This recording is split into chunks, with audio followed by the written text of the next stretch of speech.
Ok, otra cosa que te quería preguntar.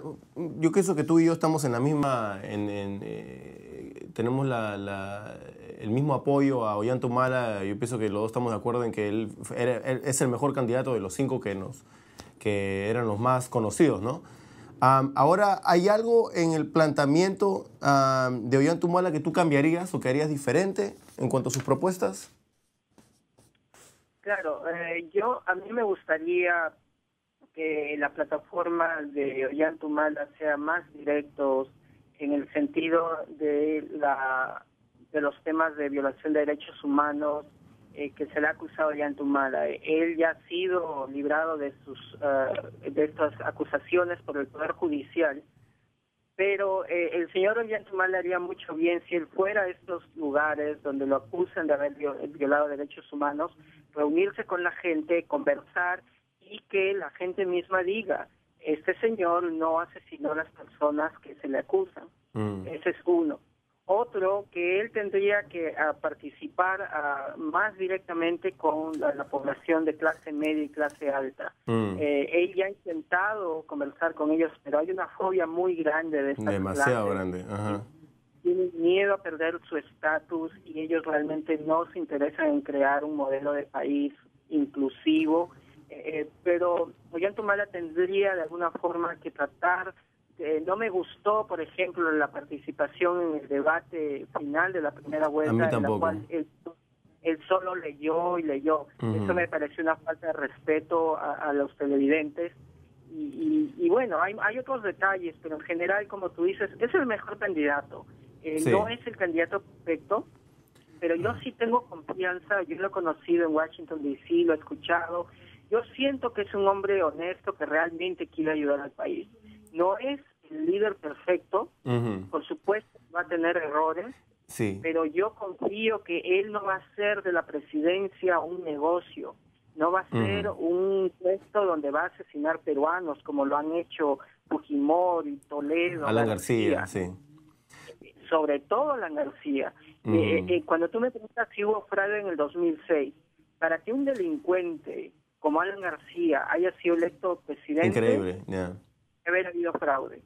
Sí. Porque a Alan García en Perú nadie lo quiere, incluso ahora no pasa del 30% de aprobación. Ujú. Para que haya sido electo presidente, ese señor que ha robado, que ha Ujú. burlado a los peruanos, que ha causado tanta muerte en Perú, tiene que haber alguna forma de robar las elecciones. Ujú. Y bueno, hay otras pruebas, ¿no? Se reunió con el embajador de Estados Unidos 2 días antes de las elecciones en forma secreta. En Ujú. fin, Bueno, hay mucho para hablar. sí, bueno, hay una cosa que tocaste que me pareció interesante, que es en la diplomacia. Yo pienso que también en eso yo pienso que estamos de acuerdo.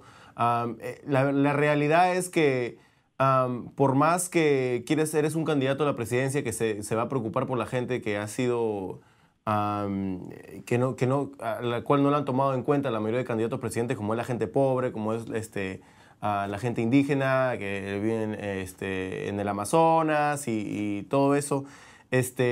Tienes tú que tener algún tipo de comunicación y tener esa habilidad de poder comunicarte con la gente de media y alta, porque al final, como mira lo que están haciendo con Chávez en Venezuela, donde, no, yo no soy apoyador de Chávez al 100%, hay muchas cosas que a mí no me gustan de Chávez, pero lo que sí existe en Venezuela es hasta cierto nivel, un tipo de sabotaje por medio de la gente de poder, ¿no? De la oligarquía en Venezuela. Y yo pienso Obviamente. que, esto es lo que también yo veo que le puede faltar un poco a Ollanta Humala en cuestión de saberse relacionar. Y yo pienso que le falta capacidad diplomática un poco, y esa es una de las cosas que no me gustan. Ahora, entiendo, dijiste, no sé si me pareció, pero yo creo que dijiste en uno de tus blogs de que eres gay, ¿es verdad? Sí, soy gay. Ahora, ¿tú qué piensas de que... ¿Tú piensas que el matrimonio gay, por supuesto, estoy seguro que piensas que debería ser legal, pero ¿tú crees que el Perú está listo para esto o piensas que no está listo para eso? No, para nada. O sea, Perú, la población tiene una cultura, una idiosincrasia muy machista para empezar. Hay mucha homofobia en nuestra cultura y esa homofobia tiene que ver con la religión católica, que como sabes es la gran mayoría Sí. en Perú. Ujú. Mira, yo no creo que el matrimonio gay sea una prioridad, ni para Perú, ni para Estados Unidos, ni para ninguna comunidad. El matrimonio gay es más que nada un derecho legal que tiene Ujú. que ver con el con el poder económico. La gente no solamente quiere estabilidad legal, sino quiere beneficios económicos. Yo creo que para las poblaciones LGBT de Perú y de Latinoamérica mayormente, hay otras prioridades, como son leyes de protección contra la violencia homofóbica, que es algo que ocurre muy seguido y que es algo considerado normal. Si tú has crecido en Perú, sabes que es normal abusar física o emocionalmente de las Sí, personas no heterosexuales. Sí, es verdad. Incluso en los medios de comunicación, presentar personajes gay, lesbianas, travestis, es algo normal y se considera gracioso, y es una forma de maltrato, por ejemplo, a los niños LGBT que crecen con esa vergüenza y ese miedo. Y por eso es verdad. ya puedo identificarme, ¿no? Una de las ventajas de vivir en Estados Unidos fue que debido a la legislación y a la cultura más liberal que hay en ciertas ciudades de este país, por ejemplo aquí en Washington DC donde vivo, hay una cultura gay muy fuerte. Me ayudó personalmente en el proceso de aceptación de uno mismo y para después participar para que otros jóvenes también asuman de que la homosexualidad o la diversidad sexual no es un motivo, primero, de avergonzarse, y segundo, para que te discriminen. Ya, Eso no es... Ahora en cuanto... ahora tienes mucha razón en todo eso. Ahora en cuanto a...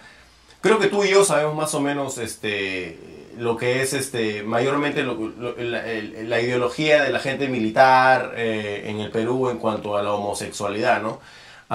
¿Tú tienes algún tipo de temor de que Ollanta Humala, no solamente, yo sé, bueno, yo sé que él ha prometido que no va a hacer nada en contra de la comunidad gay, pero tú piensas que por tal vez ideales personales bloquee cierto tipo de avances en cuanto a una reforma, ¿no? O algo que beneficie a la gente gay, no sé si leyes? Para nada. Cuando él estuvo en Washington DC, yo le hice una entrevista y está en YouTube. El título es Ollanta Humala no es homofóbico. Yo le pregunté porque su madre dijo que a los homosexuales habían que fusilarlos. Y él me dijo que su madre pensaba de esa forma por sus creencias religiosas, pero él no apoyaba esa ideología, que su gobierno va a respetar los derechos de todos los peruanos. Y yo le creo porque en mi experiencia personal, yo vengo de una familia muy tradicional, conservadora, y mis padres han sido muy homofóbicos. Si yo te contara las experiencias personales que yo he tenido que pasar, entonces, que mis padres sean homofóbicos no significa que yo lo sea. Claro. Y eso yo puedo decir lo mismo de Ollanta Humala, de otras personas. Y también de los militares. Hay mucha homofobia en los militares en cualquier país del mundo. Sí. Pero eso no significa que todos los militares tengan que pensar idénticamente.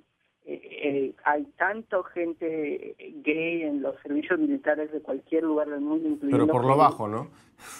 Pero, claro, debido a la homofobia y machismo que existe, ¿no? Claro.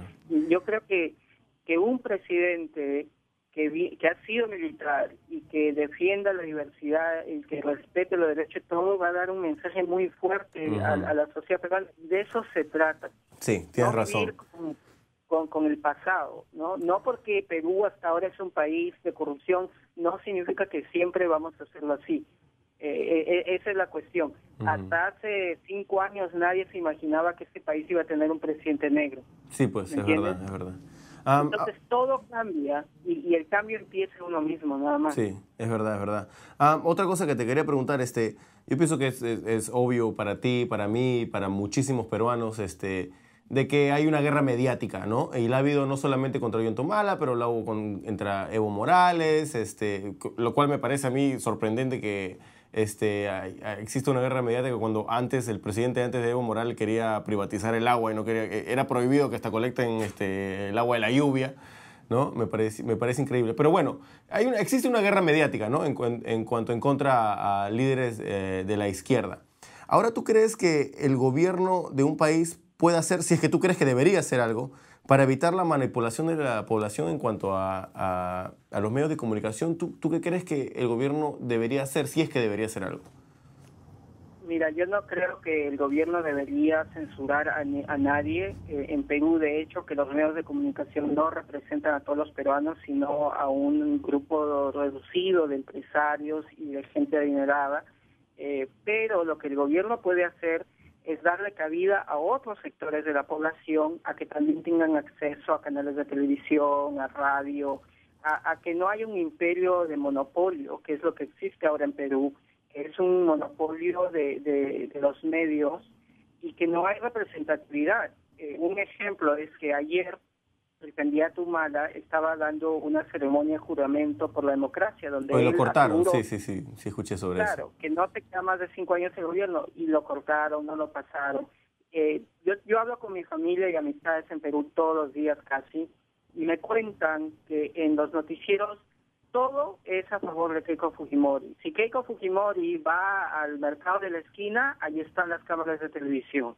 Ollanta Es tiene que increíble. pagar, ir por favor, que le cubran sus actividades, y le pasan 5 o 10 minutos nada más. Ya, Entonces, no, las contradicciones me parecen a mí increíble que la gente diga, no queremos dictador, pero el peor dictador que el Perú ha que a tenido él en le todos sus digan tiempos. dictador, O queremos y que libertad de digan que prensa. Y una de las personas que más era la que acá compraba todos los medios de comunicación. Me parece increíble a mí, ¿no? Todas estas cosas que pasan. Pero bueno, te lo digo, ¿sabes por qué yo te hago esta pregunta? Porque yo pienso que hasta cierto punto es peligroso que haya medios de comunicaciones que se hagan pasar por noticieros y transgiversen las cosas, ¿me entiendes? Pasa, yo pienso que en Estados Unidos acá con la cadena de Fox, como puedes tú saber, y han habido hasta atentos intenciones para asesinar al presidente de la República, porque ellos crean un ambiente de paranoia, ¿me entiendes? Y yo pienso que eso es ahí donde viene el problema. Ahora, si tú me preguntas a mí, yo no pienso que se debería en ningún momento censurar y decir, no, tú no tienes que decir, no tienes derecho a decir nada de esto, pero yo siempre pienso que hay límites. Lo que sucedió en Venezuela, cuando los medios de comunicaciones de alguna manera empujaron a que la gente haga el golpe de Estado que hubo. Fue una planificación en el cual los medios de comunicación estuvieron envueltos activamente. Y eso es ilegal en Estados Unidos y es ilegal en muchos países, ¿me entiendes? Yo pienso que sí hay un límite, yo pienso que sí debería haber algo, no es la censura, pero debería haber, no sé, una entidad regulatoria que diga, mira, independiente, ¿no? Que diga, mira, lo que tú dijiste acá simplemente no es verdad. O sea, una cosa es tu opinión y otra cosa es que cambies las cosas para tratar de avanzar una agenda política, ¿no? O si estás creando un ambiente de paranoia mira, si te quieres presentar como un show de, no sé, entretenimiento, ya adelante y hazlo, pero no te trates de presentar como un noticiero. Porque una vez que te presentas como un noticiero, ¿no? Como lo hace acá Bill O'Reilly y Rush Limbaugh en Estados Unidos, las cosas que tú dices se van a tomar literalmente como que es de verdad, cuando en realidad no estás haciendo ninguna investigación periodística, ¿no? O tú... claro, todo tiene que ver también con la fortaleza de las instituciones democráticas. Si es que hubiera independencia en los poderes, por ejemplo, que es lo que hace la democracia un sistema político más o menos aceptable, decente, es que los poderes deberían estar separados. Pero en Perú no hay eso. El Poder Judicial está lleno de gente que es aprista, que es fujimorista, que funciona en base a la corrupción. Los medios lo mismo. Entonces, la libertad de expresión, como tú dices, tiene un límite cuando afecta el derecho de resto, y eso se llama difamación. Cuando difaman a la gente, cuando mienten, cuando pasan información sin pruebas, que es lo que vienen haciendo en los últimos 6 años en contra de Ollanta Humala, da lugar a un tema de denuncia penal. Pero un candidato político no puede hacer eso porque lo usarían en su contra. Eso es verdad, que eso es verdad. Sí. De Bueno, te quería hacer una última pregunta. Perdón, ¿querías decir algo más? No, estamos hablando, tú dime. No, bueno, te quería hacer una última pregunta. En cuestión del racismo en el Perú, ¿cómo tú explicarías el racismo siendo una persona que vive en Estados Unidos? Porque el racismo en Estados Unidos pienso que es diferente. El racismo todavía existe en Estados Unidos, pero no es tan divisivo como es perdón, es más divisivo de lo que es en Perú, porque en Perú existe es un país mucho más racista que Estados Unidos, pienso yo, pero no existen esas divisiones, ¿no? Donde los negros están con los negros, los blancos con los blancos, los chinos con los chinos. ¿Me entiendes? ¿Cómo tú explicarías el tipo de racismo que existe en el Perú? Porque yo he tenido a veces problemas tratando de explicárselo a una persona americana, ¿no? Que no es peruana. Claro, Es diferente, como tú dices, y eso se debe a los procesos históricos en la creación de Estados Unidos como país, donde se aplicó una homogeneidad de culturas, donde se dice todos tienen que ser all American, lo que se habla del melting pot, donde sí la gente se supone que estaban integrados, pero había una supremacía blanca y hasta ahora existe. Pero lo bueno es que aquí, en las últimas décadas, han habido reformas legales. Con la ley tú puedes prevenir el ataque racial. El racismo no ha terminado en Estados Unidos y no va a terminar porque es una fobia humana, es algo que se inculca en los hogares, es parte de la cultura humana. Pero lo que se puede hacer es de una forma prevenir a la gente, educar a la gente y decir el racismo es un crimen. Para empezar, es un crimen contra uno mismo, ¿no? El discriminar, el separarse, el odiar a la gente por sus diferencias, es atentar contra uno mismo, porque estás dando excusa que otro haga lo mismo contigo. Ahora, en Perú, el racismo es distinto porque es disimulado, y es el más dañino. Es el más... ese racismo... Y existe mucho racismo, y yo pienso que existe también mucho racismo internalizado, ¿no? Que eso es lo que de alguna manera lo hace más disimulado, ¿no? Exacto. Y entonces ahí viene justamente la gran diferencia, que en Estados Unidos hay una supremacía blanca que también es supremacía de población. Pero en Perú la población blanca es la minoría, pero ellos de alguna forma en la educación, en la religión, inculcaron ese autorracismo que tú estás mencionando para permitir el control de las poblaciones. Ahora, ya no hay colonialismo, ya no hay esclavitud, pero hay sistemas de castas y de divisiones y de ese eurocentrismo que crea un desprecio a todo lo que no sea blanco. Entonces, el peruano que quiere superarse, entre comillas, ¿qué es lo que va a hacer? Va a tratar de parecer ser blanco y de odiar a la gente que luce como esa persona, como una forma de quizá librarse de esa condición de oprimido y convertirse en opresor. Ese es el problema más grande del Perú. Y este racismo internalizado hace que la gente sea egoísta, no tenga sentido de comunidad, no se preocupe de lo que ocurre en Bagua, que están matando indígenas, porque bueno, son indígenas y ellos... ¿Y por qué no te vas a protestar a Perú? Así como te dijeron en el video. Esa parte me causó un poco de gracia, ¿no? Esa es una de las cosas que siempre me dicen en mi blog, ¿por qué tú reclamas desde allá y no desde acá? No, me parece, es lo que yo le digo, es la lógica del que está más cerca puede protestar. ¿Y por qué la gente de Lima no se muda tal vez al Amazonas para que pueda entender cómo lo que la gente indígena pasa ahí, ¿no? Y cómo sus recursos naturales están siendo envenenados, ¿no? Para que ellos puedan entender. Claro, es como decir que la ley de Arizona antiinmigrante, como yo no vivo en Arizona... Claro, no puedes opinar, sí. Es como dijo Martin Luther King, la injusticia en un lado es justicia. Claro, la justicia en todos lados, exactamente. Y mi contribución desde aquí hacia Perú es apoyar a crear un debate. Yo no digo que yo tenga la razón, pero al menos crear ese debate para que otros piensen y desde ahí se va creando un proceso de cambio. Porque mientras uno se quede callado, nada va a cambiar, ¿entiendes? Sí. Bueno, a mí me han acusado de todo, me han amenazado y todo, pero bueno, ese es el costo de... Sí, ese es el costo exactamente de a veces uno tratar de decir lo que ve, ¿no? Y ser honesto. Pero a mí me nace esto, desde niño siempre he sido así, no sé por qué, creo que he sido de familia, mi padre era un dirigente aprista, yo he visto el activismo político desde niño y he visto cómo es importante la participación, la solidaridad. Nosotros, mi familia viene son gente pobre, clase trabajadora, y siempre hemos visto cómo la solidaridad ha hecho que la gente salga adelante. Sí, tú ves en Lima los conos que le llaman, todo eso surgió de la solidaridad de los migrantes. La gente se unía para hacer sus pistas, su agua, desagüe, electricidad, su escuela, y esa solidaridad ha hecho que hoy día sus nietos,